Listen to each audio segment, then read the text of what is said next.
Povezava med gibanjem in kognitivnimi sposobnostmi človeka.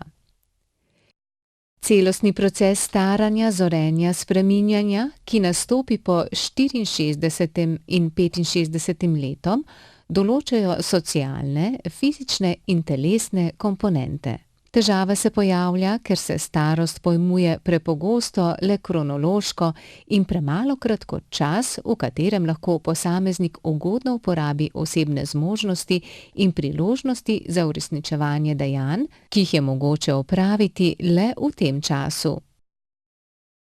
Biološke in psihološke komponente se med seboj močno prepletajo.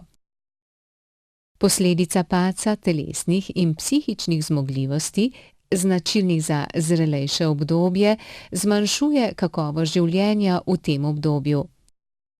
Govorimo torej o normalnem fiziološkem procesu, ki ga ne moremo preprečiti, lahko pa ga upočasnimo. Kakovost staranja določajo genske predispozicije, nanje ne moremo vplivati, okolje, v katerem živimo, lahko le delno vplivamo, življenjske navade, lahko bistveno vplivamo. Povezava med telesno dejavnostjo in kognitivnimi sposobnostmi. Učinkovito zagotavlja le celostni proces, katerega del je tudi telesna dejavnost. Spoznanje v povezavi telesne dejavnosti in kognitivnih sposobnosti ni novo. Slednje je že 65 let pred našim štetjem omenjal Cicero. Telesna dejavnost učinkovito deluje tudi na funkcionalno maso, mišično in kostno maso, kot na delež maščobnega tkiva in pojav sarkopenije, gibljivost in ravnotežje, srčno-žilni fitnes, proste kisikove radikale, imunski sistem, nevrogenezo in kognitivne funkcije.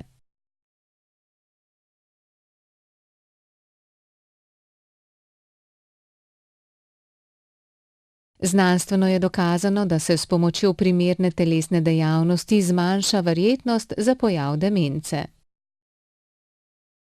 Priporočila za vadbo nad 65 let. Že 10-odstotno povečanje telesne dejavnosti pomembno zmanjša verjetnost nastopa Alzheimerjeve bolezni. Za populacijo nad 65 let je priporočena zmerna do intenzivna telesna aktivnost večino dni v tednu ali vsaj 5-krat oziroma vsaj 3-krat tedensko 20 minut intenzivne telesne dejavnosti. Hkrati je priporočeno izvajati vaje za moč in ravnotežje. Smernice EU o telesni dejavnosti.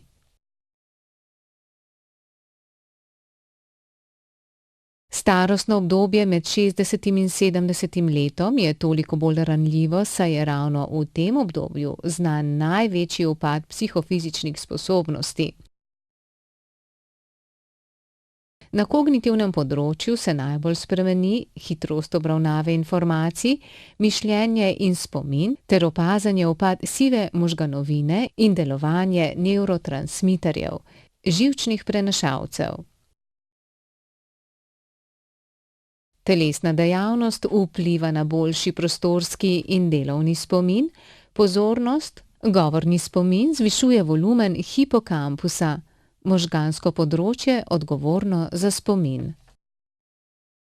Po mnenju mnogih strokovnjakov je najustreznejša srednje intenzivna aerobna telesna dejavnost.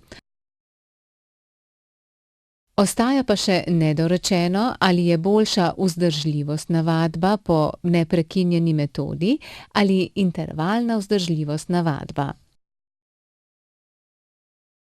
Pomen telesne dejavnosti glede na Svetovno zdravstveno organizacijo. O pomenu telesne dejavnosti govori tudi podatek, da je zmanjšana telesna dejavnost, kamor sodi vsaka dejavnost skeletnih mišic, ki porablja energijo, 4. rizični dejavnik, ki povzroča smrt. Žal je kljub dokazovanju strokovnjakov o pomembnosti telesne dejavnosti za zdravje v mnogih primerih še vedno v prednosti neaktiven način življenja. Tako je po podatkih iz leta 2008 na svetu 31% populacije Starejše od 15 let, nezadostno telesno dejavne.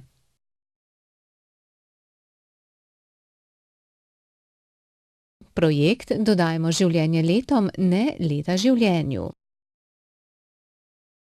Za svoje zdravje smo odgovorni sami, zato je odločitev v resnici le naša. Vabimo vas, da se pridružite projektu Dodajmo življenje letom, ne leta življenju in skupaj z nami 2-krat tedensko brezplačno vadite. Več o projektu si lahko preberete na spletni strani www.medico.si, nam pišete na naslov zdravje@medico.si ali pokličete na telefon 031 436 410.